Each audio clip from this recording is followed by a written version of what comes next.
अस्सलाम वालेकुम everyone, I hope you will be fine. आज एसडीईओ पीरा का चौथा लेक्चर है जिसमें हम पीरा एक्ट 2024 को डिस्कस करेंगे, ठीक है। और ये इस सिलसिले का फोर्थ लेक्चर है।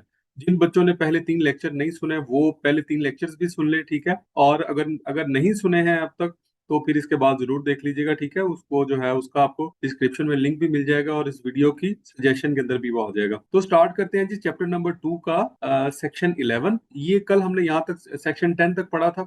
आज सेक्शन 11 को डिस्कस करेंगे। ये है इम्प्लॉयज ऑफ द अथॉरिटी के अथॉरिटी के जो इम्प्लॉयज हैं वो क्या हैं, कैसे हैं, क्यों हैं। The authority may on its own और थ्रू डायरेक्टर जनरल और इट्स ऑथोराइज ऑफिसर, यानी अथॉरिटी खुद। अथॉरिटी से मुराद क्या है, इसका बोर्ड। अथॉरिटी क्या है, बेसिकली बोर्ड है। या फिर इसका डायरेक्टर जनरल या फिर जो है ऑथोराइज ऑफिसर है वो क्या करेगा, अपॉइंट करेगा इम्प्लॉयज को as may be considered necessary. कितने एम्प्लॉयज, जितने उसको नेसेसरी लगेंगे, जरूरी लगेंगे, for the efficient performance of its functions, ठीक है। ईरा के फंक्शंस जो है उसको एफिशिएंटली परफॉर्म करने के लिए in such manner and on such terms and conditions as may be prescribed until so prescribed as may be determined by the government. और उसके लिए टर्म्स एंड कंडीशंस क्या होंगी जो कि गवर्नमेंट ने जो है वो अब तक प्रिस्क्राइब की हैं या इसके बाद प्रिस्क्राइब करेगी। उसके बाद सबसेक्शन 2 क्या कहता है, वो ये कहता है कि अथॉरिटी में by regulations provide efficiency, discipline and accountability of its employees.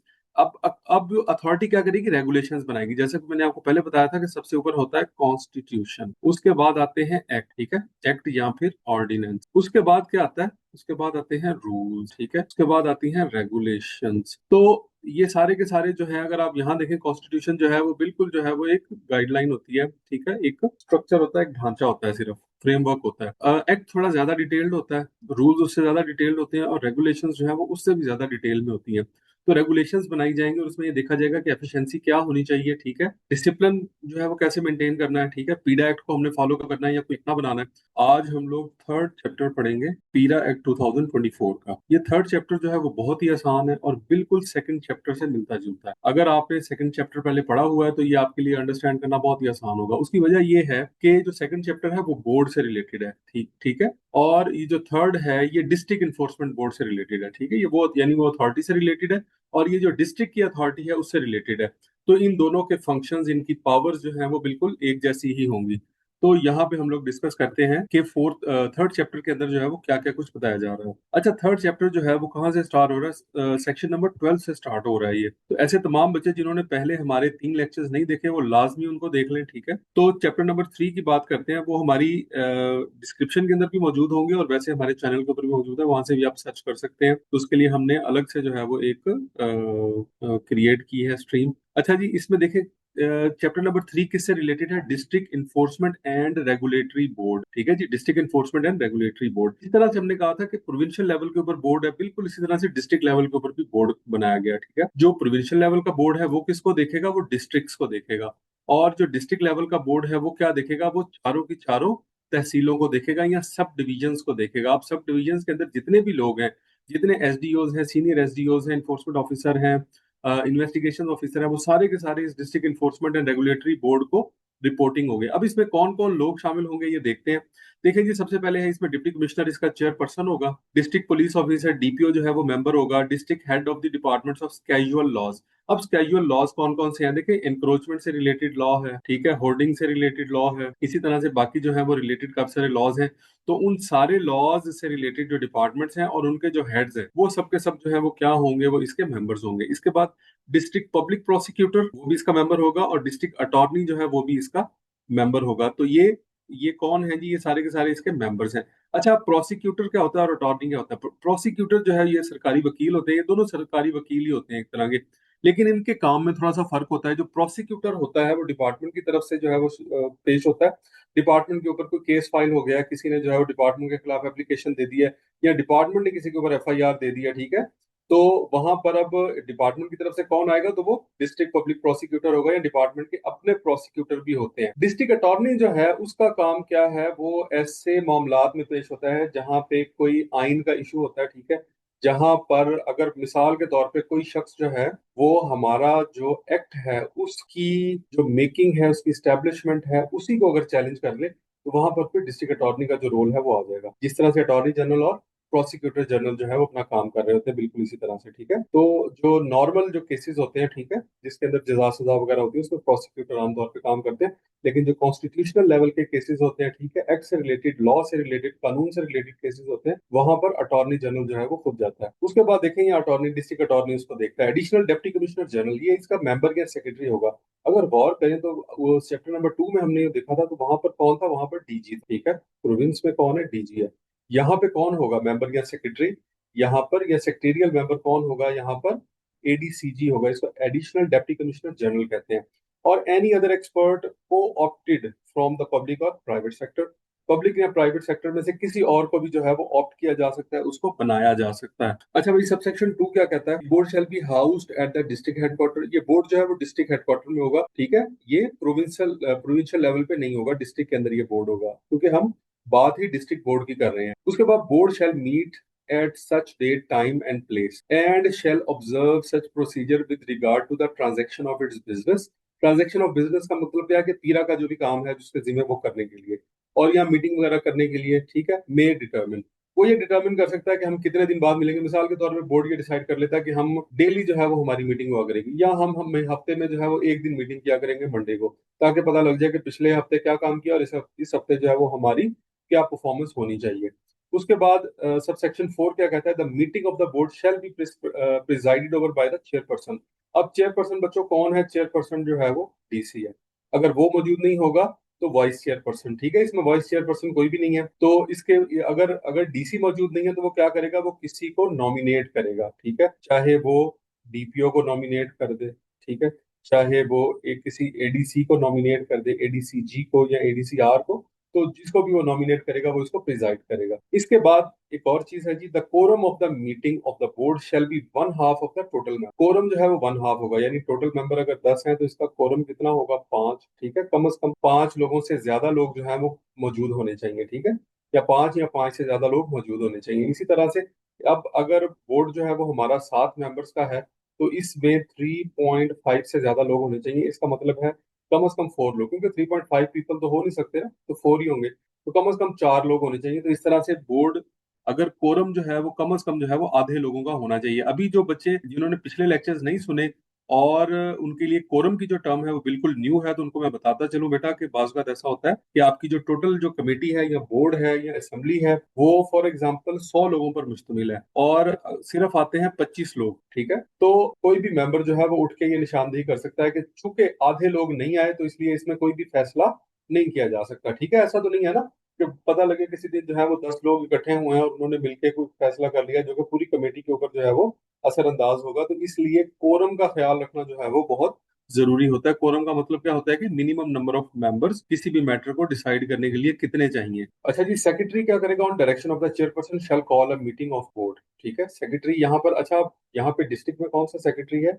ADC, ADC, additional deputy commissioner general. और प्रोविंस में कौन था? प्रोविंस में था डी। ठीक है, और यहाँ पे क्या करेगा? मीटिंग कन्वीन करेगा। बिल्कुल वैसे ही चल रहा है जिस तरह से जो है वो चैप्टर नंबर 2 चल रहा था।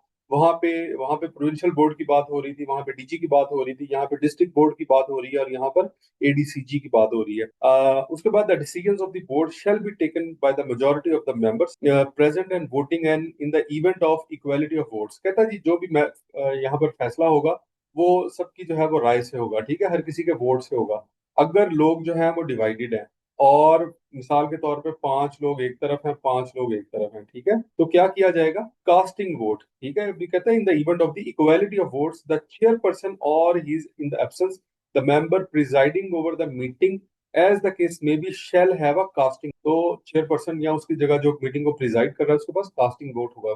तो जो कास्टिंग वोट क्या होता है? ये एक एक्स्ट्रा वोट होता है, जेन में रखिएगा, ये एक एक्स्ट्रा वोट होता है। इसका काम क्या होता है? एक्स्ट्रा वोट जो है वो दिया जाता है किसको? एक्स्ट्रा वोट की एक पावर दे दी जाती है चेयरपर्सन को। ठीक है, या उसकी जगह जो भी मीटिंग को प्रिजाइड कर रहा होता है, कि वो एक एक्स्ट्रा वोट डाल दे। तो वो जिस पलड़े में भी एक एक्स्ट्रा वोट डाल देगा, इधर डाल देगा तो ये वाला जो है वो पास हो जाएगा, इधर डाल देगा तो ये वाला पास हो जाएगा। ठीक है, तो वो एक्स्ट्रा वोट जो है वो किसी भी साइड पे डाल सकता है।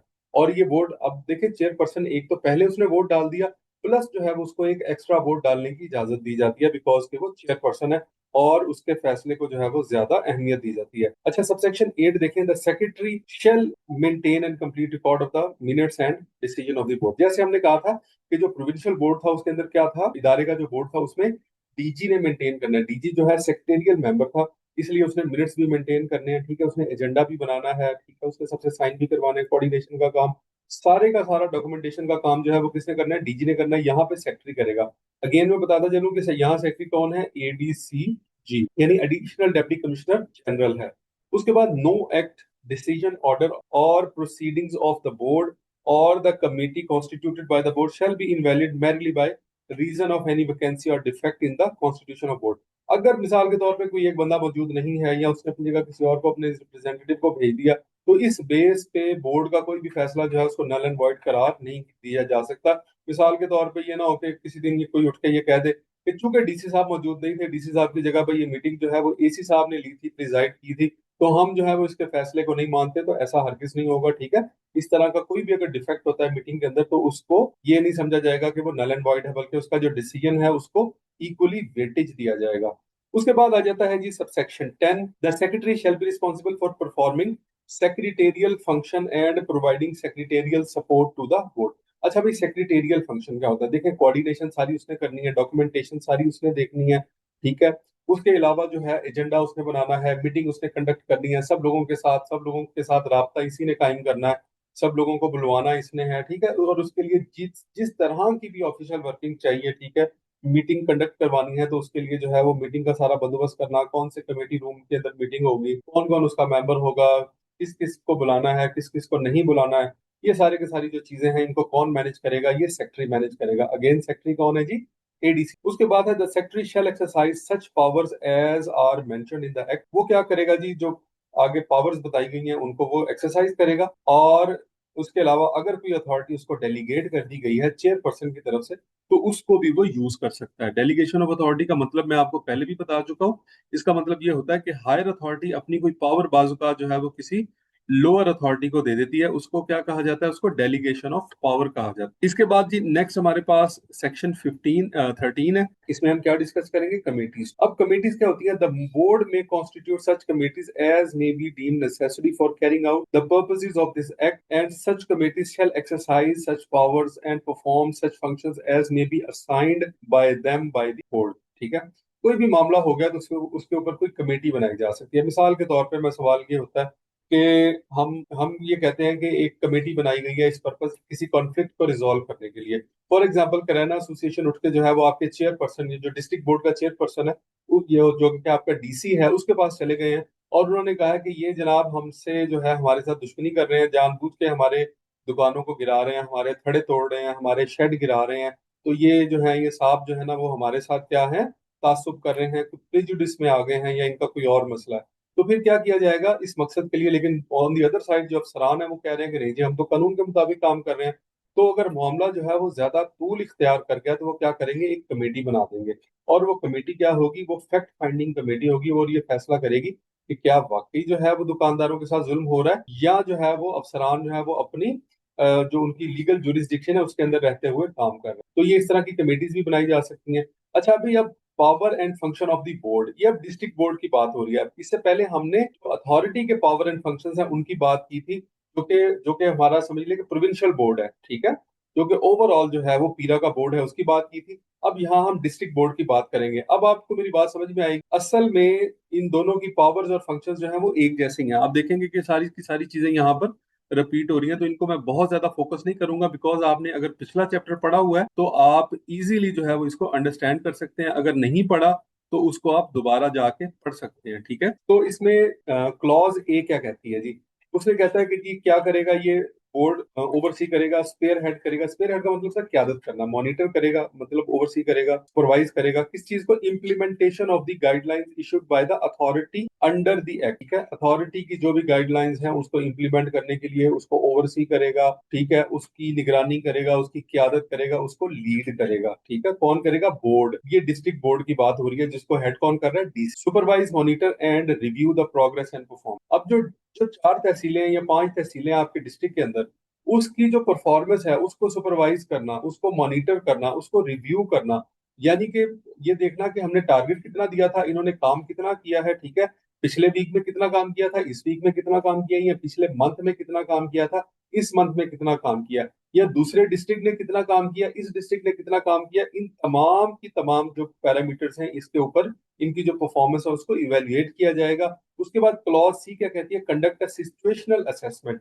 ये सिचुएशनल असेसमेंट वगैरह है या सिस्टमेटिकल डाटा एनालिसिस है, इसमें ये कर सकता है कि वो कोई डाटा इकट्ठा कर सकता है, ठीक है, कुछ सर्वे करवा सकता है, किसी फर्म की खिदमत हासिल कर सकता है, कोई यूनिवर्सिटी के स्टूडेंट्स की खिदमत हासिल कर सकता है, उनसे डाटा ले सकता है, किसी एनजीओ से खिदमत ले सकता है और उसकी बेट पर डाटा कलेक्शन करके इफेक्टिव डिसीजन मेकिंग और प्लानिंग कर सकता है। बोर्ड जो है वो क्या कर सकता है, उसके पास ये पावर मौजूद है। उसके बाद क्लॉज डी क्या करता है, take all necessary measures for the implementation and enforcement mechanism provided under this act. ठीक है, इस एक्ट के अंदर जो भी उसके फंक्शन परफॉर्म करने हैं वो सारे के सारे काम करेगा। ठीक है, इस एक्ट के मुताबिक इसके अंदर जो रूल्स हैं या रेगुलेशंस ने इसको जो पावर दी हैं या जो स्केजुअल लॉज हैं उनके मुताबिक जो भी काम जरूरी हैं इस एक्ट को परफॉर्म करने के लिए, इस एक्ट का पर्पस फुलफिल करने के लिए, वो सारे के सारे जो है वो बोर्ड लाजमी करेगा। उसके बाद क्लॉज ई क्या कहती है, रेकमेंड बजट एस्टिमेट्स। वो ये भी बताएगा अथॉरिटी को कि भाई मुझे अगले साल के लिए कितने पैसे चाहिए। मिसाल के तौर पे 2026, ठीक है, इसका बजट जो है वो मिसाल के तौर पे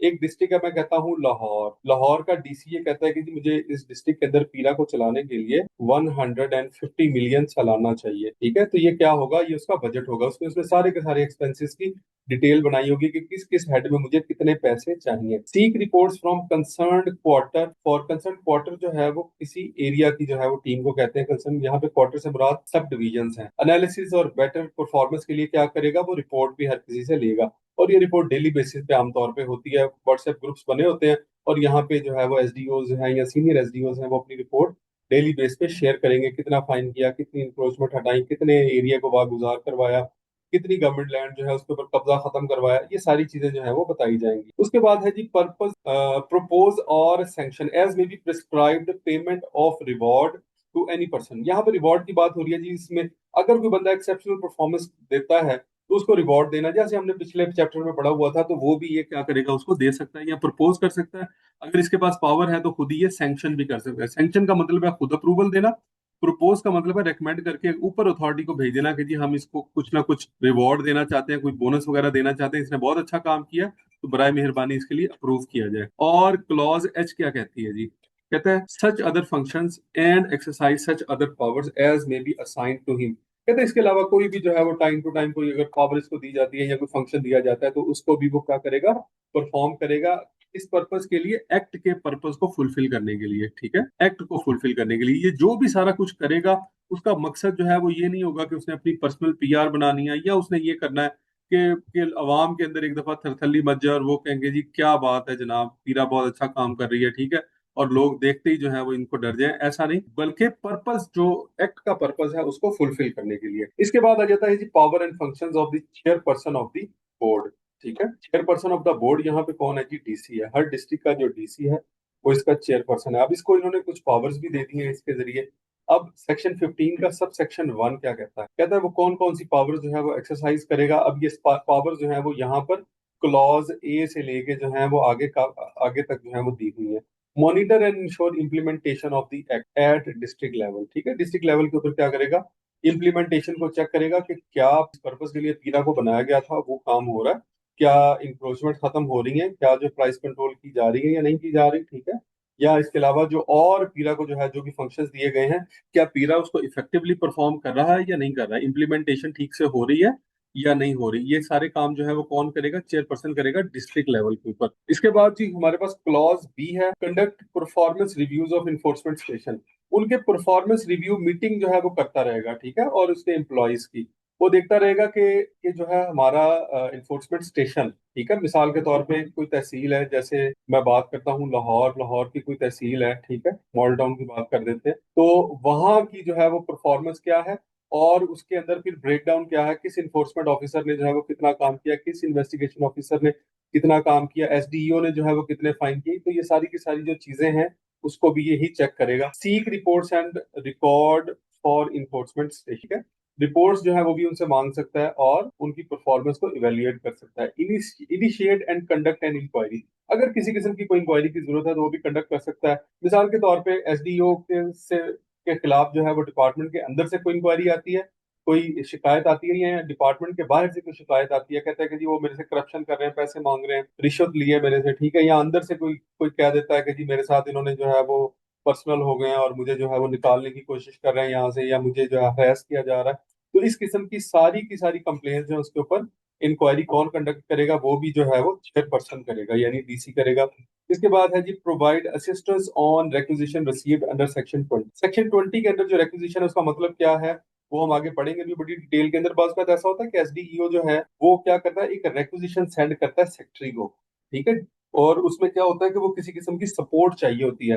मिसाल के तौर पे कहीं ऐसी जगह है कि कोई बहुत बड़ा इन्फ्लुएंशियल पर्सन है और वो इनके काबू नहीं आ रहा, इनके पास वहां पर जो है वो इतने रिसोर्सेज नहीं है, तो उसको एक्स्ट्रा सपोर्ट की जरूरत है, तो वो क्या करेगा, रेक्विजिशन देगा और अंडर सेक्शन 20 देगा, रिटर्न में देगा। और उसकी बेस पे क्या होगा कि जो सेक्रेटरी है उसकी उस रेक्विजिशन के अगेंस्ट उसको वो तमाम की तमाम फैसिलिटीज प्रोवाइड करेगा। या कोई कोई किसी किस्म की कोई जो है वो कोई इंक्रोचमेंट है उसको हटाने के लिए वेपन फोर्स की जरूरत है, या उसको हटाने के लिए जो है वो आपको पुलिस के अलावा रेंजर चाहिए, तो इस तरह की वो तमाम रिक्विजिशंस क्या कर सकता है, वो भेज सकता है। इसके बाद देखेंगे कि क्लॉज एफ क्या कहते हैं, redressal of grievances of the complaint file by the aggrieved person.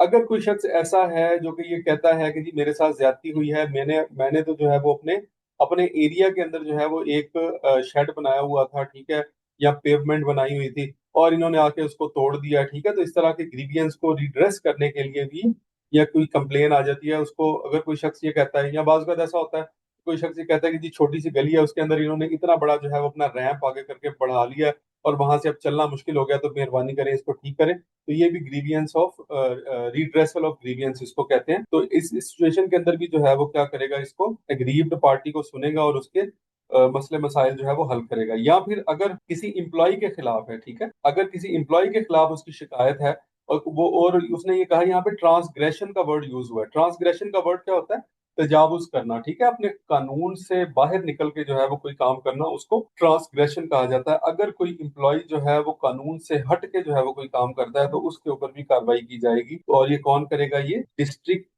जो बोर्ड है उसका हेड करेगा, उसका चेयरपर्सन करेगा।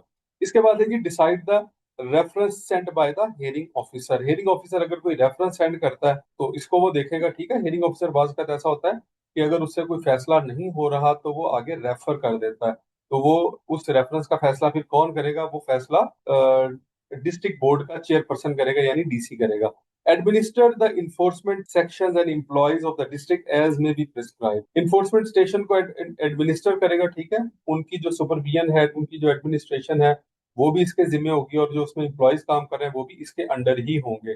और आई के अंदर देखें, ये क्लॉज आई है, इसमें ये कहता है कि exercise such powers and perform such functions as may be ancillary to the above and for carrying out the purpose of the act or schedule laws। कहता है ऊपर जितने भी फंक्शंस या पावर्स बताई गई हैं उनके अलावा भी अगर इस एक्ट को परफॉर्म करने के लिए, इस एक्ट के पर्पस को फुलफिल करने के लिए अगर कोई और पावर्स भी चाहिए तो वो भी वो क्या कर सकता है, वो परफॉर्म कर सकता है, ठीक है। तो इसका मतलब ये है कि आज के दिन हमने जो है वो किसको पढ़ा है, आज के दिन हमने district enforcement and regulatory board को पढ़ा, ठीक है। इसके भी वही फंक्शंस हैं जो कि प्रोविंशियल बोर्ड के हैं या अथॉरिटी के हैं, और बहुत ही आसान लेक्चर था।